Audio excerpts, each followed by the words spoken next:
Oh, yeah. All right, okay.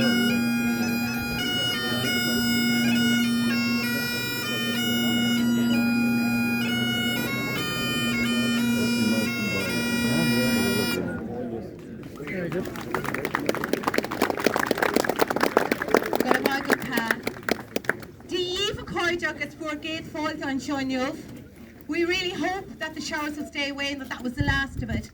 Thank you very much, Pa, for that beautiful selection on the pipes.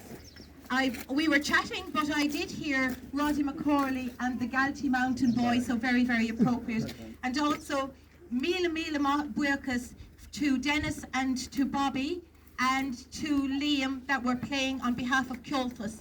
And Kjolfus, and they had to play through the rain, but Kjolfus really are the premier custodians of traditional Irish music that we have, so they promote and preserve our music, so really we've started very well. So again, you're very, very welcome to this very, very special day. Regardless of where we live, everybody, whether it is in Africa, Asia, Ireland, the need for ritual is in all of us.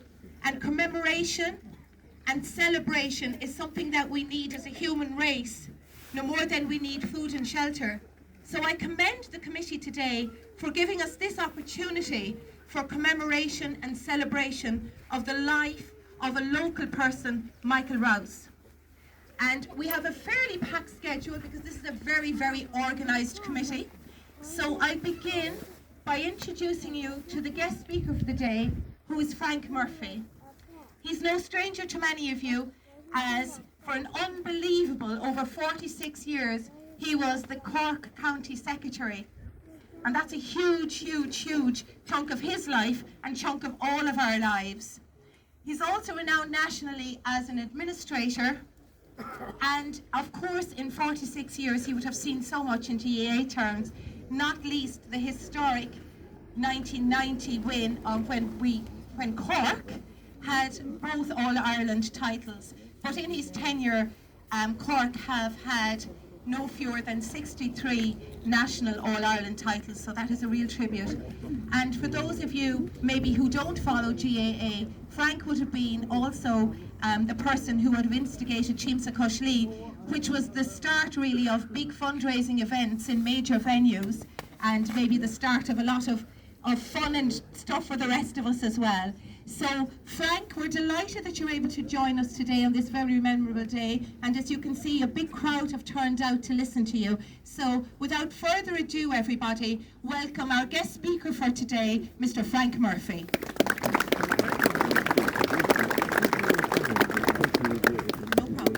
No problem.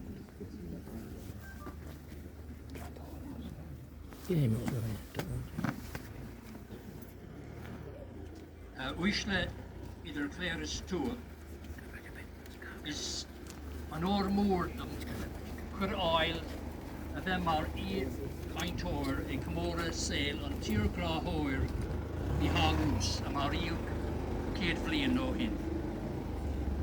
When ní hall part I gogan na Saoirse agus an cogadh Carrick. Is cór go bhfuil Macedónia ar gachan nearna ní Rouse. Agus go gwitar ólas ar a crogacht agus ar a éachtaí ar fáil go an glún ó. It is indeed an honour to be invited by the organising committee to be the guest speaker at this commemoration of the lamented and tragic death of volunteer Michael Rouse 100 years ago. This current and immediate past years have witnessed many centenary events, marking the sacrifices of noble men and women in the 1916 Rising, the War of Independence, and the Civil War. It is important that we remember them and commemorate their great deeds on an occasion such as this. From a historical perspective, it is appropriate to recall in brief some historical aspects of the rebel county in this era. In the Atlas of the Irish Revolution, John Barganova, lecturer in the School of History in University College Cork, wrote, from 1919 to 1921, Cork County was the most violent county in Ireland. The Republican insurgents against the British administration produced numerous episodes that galvanized the political opinion in Ireland and Britain and briefly earned Cork an international reputation for armed resistance against the British Empire. Some statistical analysis is enlightening. In the 1911 census, Cork is shown as having 9% of the population of the entire island. Yet Cork supplied 16% of the membership of the IRA brigades and 34% of the membership of the flying columns and active service units nationally in 1921. 5 of the 19, or 20% of the British Auxiliary Division companies and 18 of the British Army's 77 battalions, or 23%, operated in this county. In January of 1919, Cork had 123 RIC barracks, the largest number in the country. On the 2nd of January 1920, volunteers of the 4th Battalion of Cork No. 1 Brigade, led by Michael Leahy of Cove, scored a major victory when they attacked and destroyed the Carrigtwohill RUC semi-fortified barracks and took possession of its store of arms and ammunition. It was the first attack authorised by IRA General Headquarters and was the first barracks captured in Ireland. In the opinion of John Barganova, the episode offers a more logical starting point for the Irish War of Independence than Solohead Beg. Within a year, 80 RIC barracks in this county were destroyed or closed down. Barganova wrote, Cork IRA units undertook a series of well-planned sorties that yielded precious arms and cleared strategic locales of their police presence. These early successes generated Republican self-belief, inspired similar attacks in neighbouring areas, and damaged the prestige of the Crown forces. The audaciousness of the Cork Brigades in 1920 and 1921 was striking. Their daring exploits included the seizing of the British Army barracks in Mallow and confiscation of its arsenal of arms by a small group of volunteers of the Cork No. 2 Brigade led by Liam Lynch and Ernie O'Malley. The famed ambushes of Kilmichael and Crossbarry by the flying columns of the 3rd West Cork Brigade led by Tom Barry, and the scuttling of a British warship in Cork Harbour by the volunteers of Cork No. 1 Brigade. British reprisals against persons and property, carried out notably by the infamous Black and Tans and auxiliary forces, were the order of the day, as exemplified in the sacking of Mallow and the burning of Cork City. Lord Mayor Tomás McCurtain was murdered at his home, and the death in Brixton prison of Lord Mayor Terence McSweeney after a 71-day hunger strike drew worldwide condemnation. It is indeed right and proper that today we recall with gratitude the sacrifices, bravery and achievements of these gallant men of the Irish Republican Army. But one can but marvel and appreciate the sacrifices that these young men made throughout the period. Some unable to live in their homes, constantly on the run, often hungry, cold, and in constant danger. It is easy to visualize too the anxieties of their parents and family members at home, who who were constantly worrying about the dangers their sons and brothers were encountering and always dreading the potential of bad news. Sadly, some had the heartbreaks of losing their loved ones. A feature of the volunteer structure throughout Cork County was the high calibre of its command leaders, men of intellect, bravery, loyalty and dedication, with a passionate love of country who inspired their colleagues. Michael Rouse was one such inspired young man. A local boy and man, he was born in Nutgrove, Ballindangan in 1897, one of 7 children, 6 sons and a daughter of Michael and Bridget Nee Malone.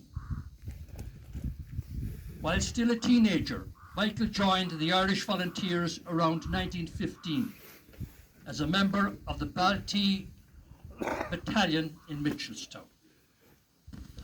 When the volunteer structures in the county was reorganised in 1917, he became a member of the Ballindangan Company. He took part in a number of engagements and backup operations with his company, some in cooperation with neighbouring units. In 1920, with other members of the Castletown Roach Battalion, under Commandant Tom Barry, and the East Limerick Column, he participated in 2 successful ambushes that resulted in inflicting casualties on the enemy and in the capture of rifles and ammunition, the latter being the principal objective of these actions. The first was on the 7th of August near Kildare against a patrol of Black and Tans and RIC. The second was on the 17th of December against British military forces at Glencaran, north of Mitchelstown. It is sad that a divisive civil war which followed the truce was to divide volunteer friends, colleagues and even families.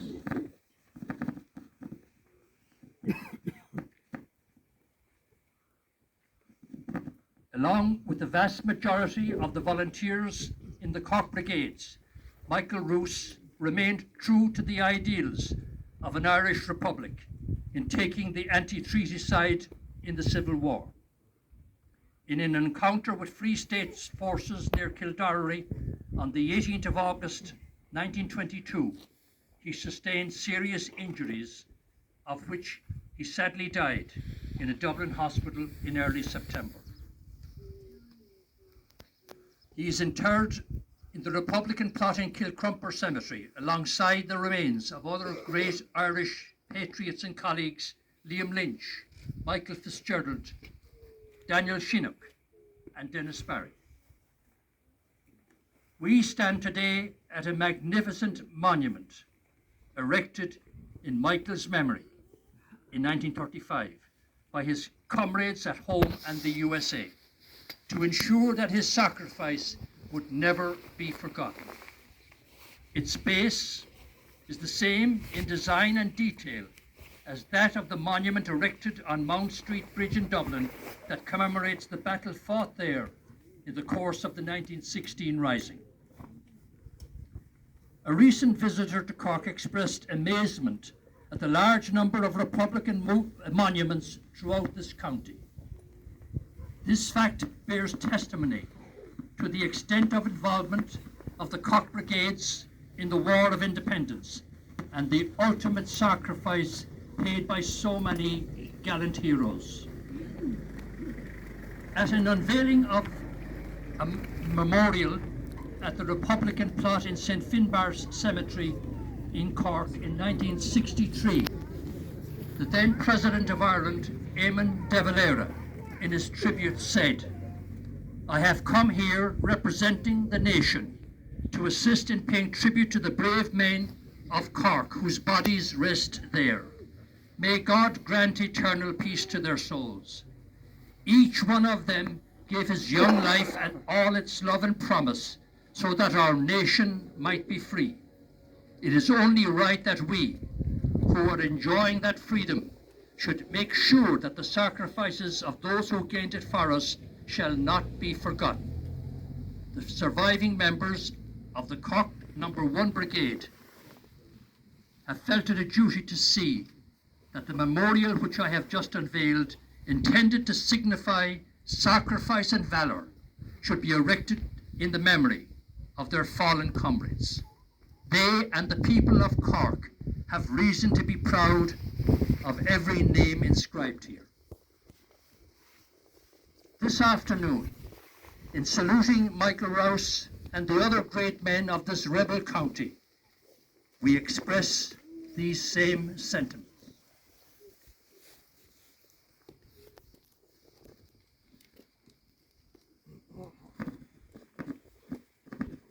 It is indeed important that we never forget the selfless contribution and sacrifices that he and his colleagues made in the fight for Irish freedom. A commemoration such as this afternoon is a reminder of the immense debt we owe them. Bíchon náisiún buíoch dóibh na hibertí agus éachtaí a bhuineadar amach ag trod son siar sin na hÉireann, go mbeidh neamh mar leabacha aniu. Gonna be the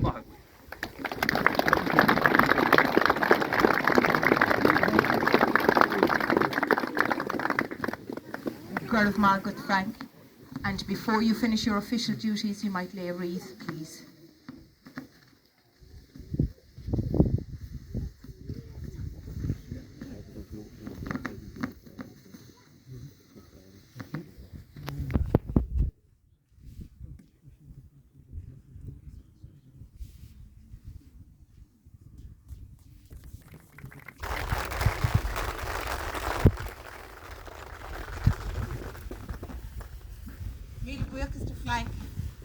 Not only his GAA prowess has been celebrated, but also, as you can gather from his very, very informative speech, that he is a renowned historian on Republican issues. And thank you very much. That was very, very informative. Thank you. So now I'm going to call on the Deputy Lord Mayor of Cork, and that's our own Deirdre O'Keefe O'Brien, and she's going to unveil this beautiful new plaque that is commemorating the 100 years since the death of Michael Rouse. Thank you, Deirdre.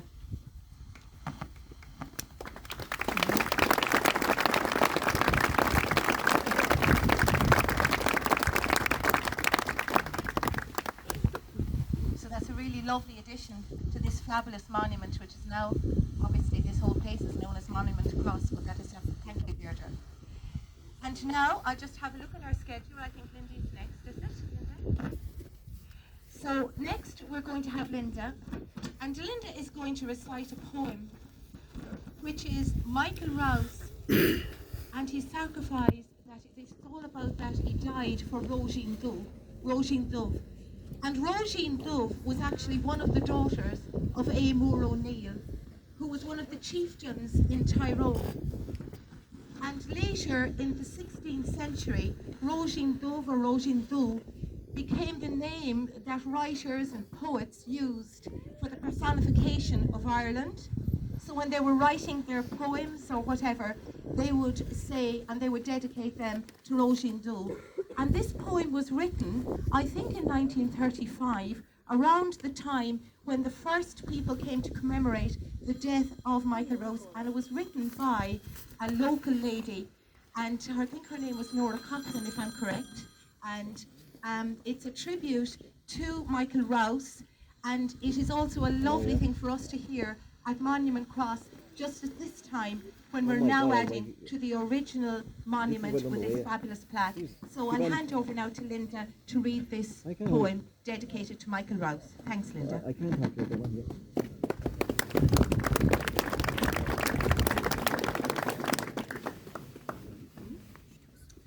A Vihil a Vúcail, you are parted forever, from parents, from family, and friends fond and true. You fought for old Ireland and gave up your young life, that freedom might dawn on your own Roisin Dubh.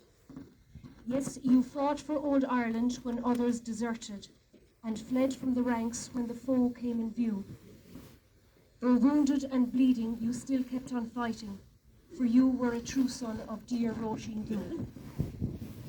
It was in Kildare you fired the last shot, Mick, while bullets around you were falling like hail. Yet, though fiercely the fight raged, it did not deter you. You never gave up, even though victory was vain. A Vihila Cora, you never saw danger. You always were ready to dare and to do. In the black and tan terror, you always were foremost, to render your staunch aid to poor Roisin Dhu. It is sad then to think that Michael, he has left us, but when duty called, he never would pause. Sure, he gave up his young life and died in the effort to gain for Old Ireland republican laws. Then farewell of Vucal, you are not forgotten. You're now with McCurtain, McSweeney and Brewer. Your deeds of true daring we will ever remember. You fought, bled and died for your own Roisin Dhu.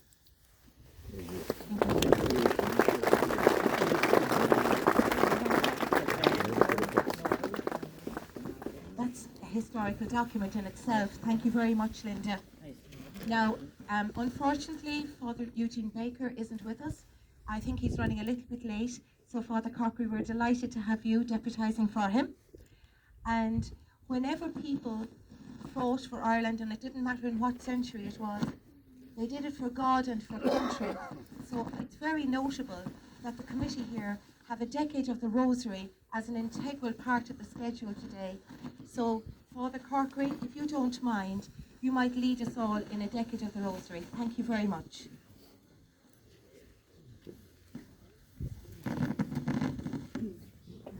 I just celebrated my 70th birthday this year, so I'm finding steps a bit difficult to negotiate. Anyway, welcome to you all here. And as I said, Father Baker was to be here, so with the job we're in now, we can at 4 telephones going to happen every 5 minutes. So I'm glad to deputise for him. And just a thought on what we're commemorating. I think of a speech that was given by Pope John Paul in New York about 20 or 25 years ago when he visited the poorest part of the city, the Bronx and Harlem. And he opened his words with, he said, "We are Easter people.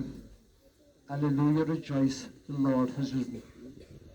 And that symbol of Easter was not lost in the Republican cause as well, because the rising of 1916 took place on Easter Sunday, Easter Monday, and they saw that Easter rising as a symbol of what Ireland were trying to achieve. And the proclamation began with the words, "In the name of God and of the dead generations."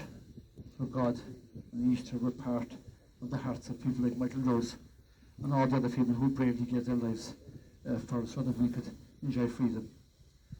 Incidentally, my grandfather was one of 6 brothers, and they divided down the middle over the Civil War. I won't tell you which side was which, but as family, even though they disagreed, they never fell out. And in fact, the Irish people too, as a family, as a nation, have kept their focus on what is the chief goal of all of us to achieve: spiritual freedom and freedom materially as well for our people. So that the theme of Easter, we meditate on the first Carol's mystery, the great victory over death, and also that symbol of the Irish Republican Jews as well. We'll meditate on that.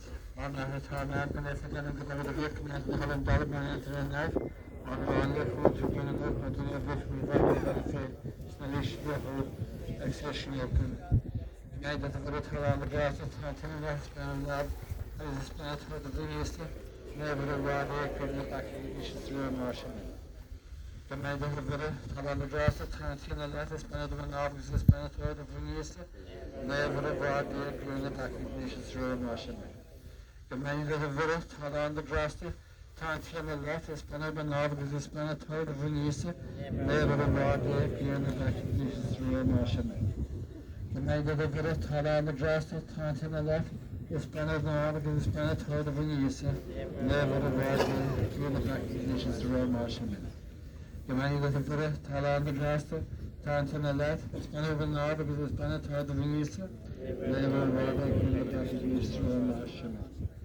The many that have very tall on the grass of Tartan Alet, it's been over now because it's been a third of Easter. Never rather in the back of Easter and Lashim. The many that have very tall on the grass of Tartan Alet, it's been over now because it's been a third of Easter. Never rather in the back of Easter and Lashim.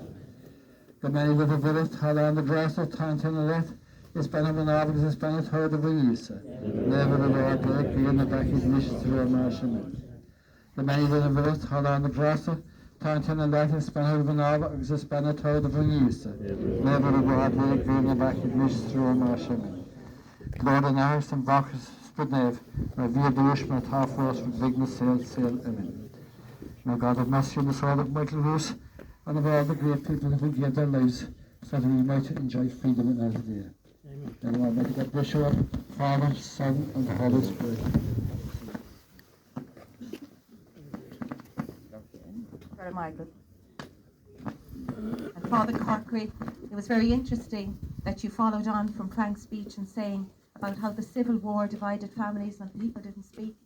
And in our own family, I remember my father telling me that we were related to Liam Lynch, and his mother went every year in a horse and trap up to see and to visit Liam Lynch's parents in Anglesborough, but she never spoke about it. She just went there and they never spoke about it at all. And isn't it wonderful that so many of us can join here, and indeed in all parts of our country and in the world. The peace process in Ireland has been a roadmap for many other countries, and it is just wonderful that the likes of Michael Rouse and other people started that we can now stand here today proud. And it's wonderful to be able to commemorate now together in 2022 the death of somebody who fought so much and so hard for our country along with lots of other people. Now I'm going to call on Ned, who's there, and Ned is actually going to formally close our celebrations today, our commemorative celebrations. All right, Ned. Just mind that it's very wet underfoot, so be careful. Yeah.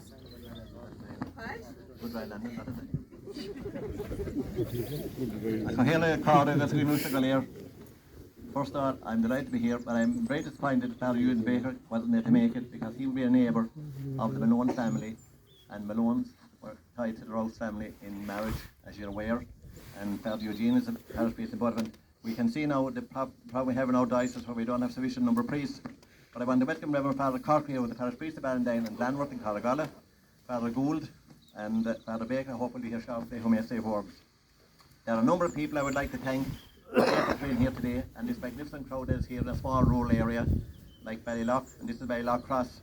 I want to thank Arthur O'Keefe, who done Trojan work in the booklet, and all the good work in the booklet is the work of Arthur O'Keefe. Arthur is a local historian.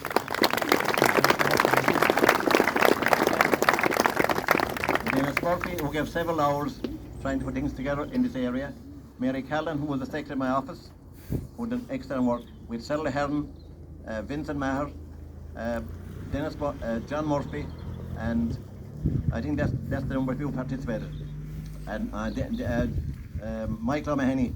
I want to sincerely thank the Mahoney family, Patricia Mahoney, John O'Mahony, and Alicia, the new woman to Ballandine, coming from Liam Lynch country. I want to welcome her here today for the first time in this area. That's John O'Mahony's wife. Michael's wife.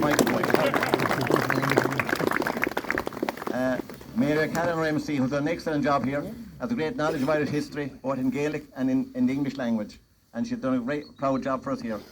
Frank Murphy, who needs no introduction to the people of County Cork, has done Trojan work for the Cork GA over the years, and has proved that here today in the excellent speech he gave as a good historian as well. Now, I was very impressed with Frank Murphy quite recently in his tribute to Con Murphy, who won 4 All-Irelands for Cork in the 1940s, was fed to County GA, and Frank's tribute to him has been excellent. Con Murphy became very famous in the Northern Ireland issue in Crossfiglen when the British Army took over the GA grounds in Crossfiglen. He played a leading role in trying to rescue that from the British Army, and was done in a very peaceful and quiet way, and a great honour for him in that particular time, because the British Army were no joke, as you're aware. I want to thank Deirdre O'Brien, the Deputy Mayor of Cork, who's a Ballylock woman, and I see a very early time in over the bars here when I go, because it was no. So I think she was quite used to that. On my father's time, Tom O'Keefe was very interested in that monument. Linda Murphy, who was Linda Welsh, in her recital of the poem, which is an excellent piece of work. That poem was written by a Cochran lady from Killamera, going back over 100 years ago probably now, and is still alive and well. And I also want to thank you about the kindly donations to help and assist in this. And it's the commitment of the people in making those donations that proves the commitment that's important in those areas. We have here today Mr. Crowley, nephew of Michael Rouse. His mother was Bridget Malone. She was Michael Rouse's. She was a sister of Michael Rouse's, and she went to England and married Crowley. Michael Crowley comes from West Cork. He contacted me some weeks ago, and I didn't know of him. And Arthur O'Keefe was the contact between him and this organisation here. We have pegged down the grannies of Michael Rouse, who's here with us today, and her family. I want to welcome her here because we all know Peg very well. And there are many others from the Rouse and Malone family. The Charlottes will be part of that family as well, from marriage, and they are represented here. There are many others in that family that I wouldn't maybe know, but they were very famous families here in Ballindangan. The Malone family were very famous. They were working people. They gave great service to the area over the years, in the church in Ballindangan and in the post office and in other areas as well. So I want to say that we were delighted to be associated with them. There's none of them left now, but at the same time they may be trace of them in Mitchellstown. Lastly, I'd like to Edward Sheehy, who done the sculpture work here, and the lovely plaque we have here, as you can see, was erected last week with the assistance of the local people here as well. Then Cork County Council, who made a simple donation to this, and I want to say that is very worthwhile as well. I also want to welcome Neelis Cotter from Castletown Road, who was in charge of the fundraising there, the booklet sales. Neelis Cotter is the grandnephew of the late Commandant Danny Shinnick, very famous family in Castletown Road, and Danny Shinnick very famous right across this country, having his mother come from Ballindangan and having head office in Stackpole up in Carrigalla, that here up there, I think. And Tony Buckley, who was here to assist at the gate. I also want to welcome Councillor Deirdre O'Brien, Cork County Council, Councillor Frank Flynn, Willie O'Leary, MCC, and Frank Roach, 4 councillors who are here. And were it not for those councillors, we wouldn't have the work that I have to say, they're all busy people. And Frank Flynn is running the Castle Lions, Deirdre's running to all, and I know Willie O'Leary is running to, that tells you how busy councils are. And Frank Roach is probably looking after the roads around Shambalore. So with those remarks, I'm delighted to be here and have welcomed you all here on this very historic occasion, and to say that well done to you, and there'll be another occasion if we're around again. This monument was unveiled in 1935. Maybe the anniversary of the we may have another occasion here on the anniversary of the monument unveiling in a few years' time, and we'll further there that. Now I want to say here, there are quite a number of events going to take place here in North Cork. We will have Danny Shinnick again in Castletown Road. We'll have Callahan last Sunday in Killabullen. We will have Danny, what's his name now? O'Donoghue. Sean O'Donoghue in Ballygiblin, very, very famous altar in Cork City in the famous War of Independence and in the Civil War, and a famous family across there as well. And we would have Tom O'Brien who died as a result of issues with the Free State Army in 1922 in Kilworth. And there's what's the one in Mitchellstown? We have Thomas O'D in Mitchellstown, who fought under Denny Lacey, very famous man in the Civil War and the War of Independence, all as Denny Lacey, and was killed in Urlingford and is buried in Bregown. Work is going ahead in that ground at the minute. The monument is being cleaned up, and we would hope to have a celebration on an occasion there where we have a guest speaker, possibly Rouse sometime in November, to commemorate him. He was born in Edinburgh Street in Mitchellstown. Many people would know of them, but they were a famous family in Mitchellstown. Many would have the ODs, they were fishermen, and I think there's a famous book written by niece of his. So those remarks, ladies and gentlemen, I want to wish you well and thank you and safe journey home.